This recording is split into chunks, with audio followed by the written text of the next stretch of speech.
Assalamualaikum pemirsa semuanya. Jangan lupa like, komen dan subscribe channel ini. Jangan lupa juga untuk bunyikan lonceng notifikasinya biar nggak ketinggalan video terbarunya.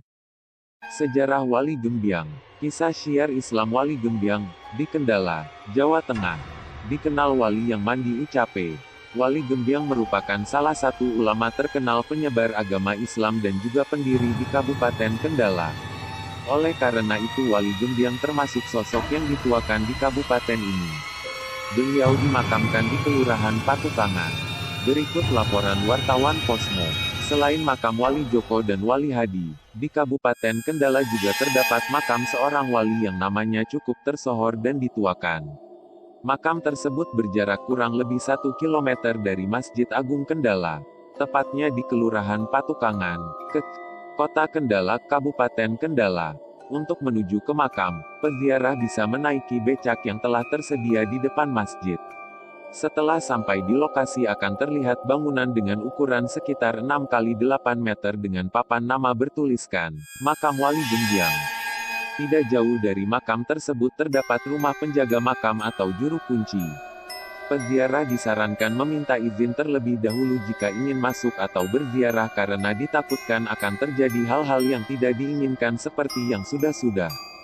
Menurut penuturan Jayus Asrori selaku juru kunci, konon Wali Gembyang merupakan sosok kiai pejuang yang memperjuangkan Kabupaten Kendala. Beliau juga merupakan seorang ulama yang memiliki kelinuwihan.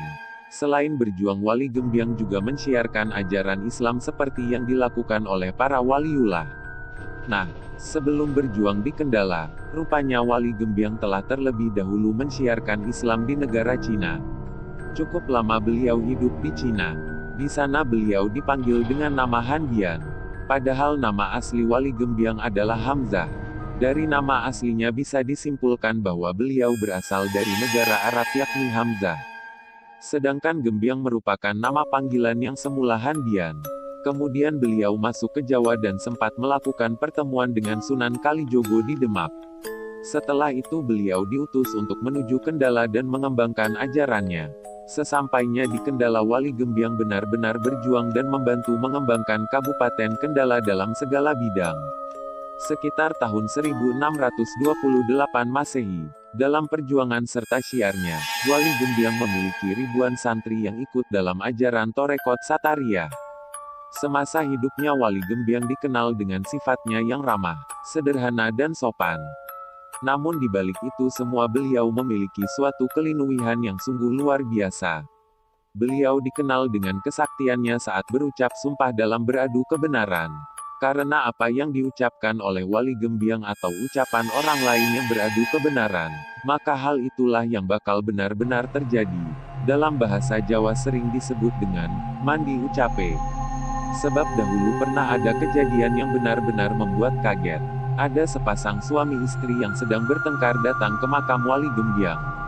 Sempat saya dengar mereka melakukan sumpah jika salah satu dari mereka akan menerima akibatnya jika berkata tidak benar. Tidak jauh melangkah dari makam sang suami langsung jatuh pingsan kemudian dibawa ke rumah juru kunci. Setelah dibacakan berbagai macam doa, tiba-tiba sang suami tersadar dan langsung memeluk istrinya sambil mengakui kesalahannya dan meminta maaf. Sejak itulah setiap peziarah yang baru sekali datang ke makam Wali Gembyang akan diberitahu agar tidak berbicara kotor dan mengucapkan sumpah di areal makam. Dilarang bersumpah. Sebisa mungkin bagi orang yang memiliki masalah akan berusaha ditengahi terlebih dahulu oleh Jayus Asrori, baru bisa melanjutkan ziarah. Tidak sedikit orang yang datang ke makam Wali Gembyang untuk melakukan sumpah-sumpahan, ungkapnya. Karena kekeramatannya inilah kemudian banyak peziarah yang berdatangan baik itu dari Kendala maupun dari luar kota Kendala.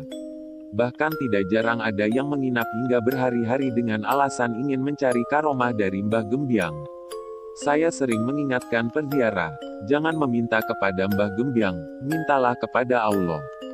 Karena kita yang masih hidup tidak bisa meminta kepada orang yang sudah meninggal karena orang yang meninggal hanya bisa menerima doa kita yang masih hidup, tutur lelaki yang sudah berusia 44 tahun ini. Banyak sekali peziarah yang salah kaprah tentang hal ini. Banyak dari mereka yang meminta agar diberi keselamatan dunia dan akhirat, serta diberikan panjang umur, ditambah rezeki, dilunasi utang, bisa segera pergi haji, menjadi husnul khotimah saat maut menjemput, dan lain sebagainya kepada Mbah Gembyang. Berkali-kali pula sang juru kunci mengingatkan agar tidak salah arah.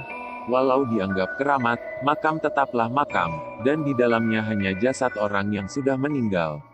Jadi jika menginginkan sesuatu ingatlah hanya kepada Allah SWT. Mereka yang sudah meninggal hanya sebagai penyambung saja. Selain terkenal dengan kekeramatan akan ucapan, Wali Gembyang juga dikenal suka berkuda saat berjuang dan mensiarkan agama. Hingga saat ini tidak jarang para peziarah yang kerap mendengar derap langkah kuda di sekitar makam. Padahal di Kelurahan Patukangan tidak ada satupun penduduk yang memiliki kuda.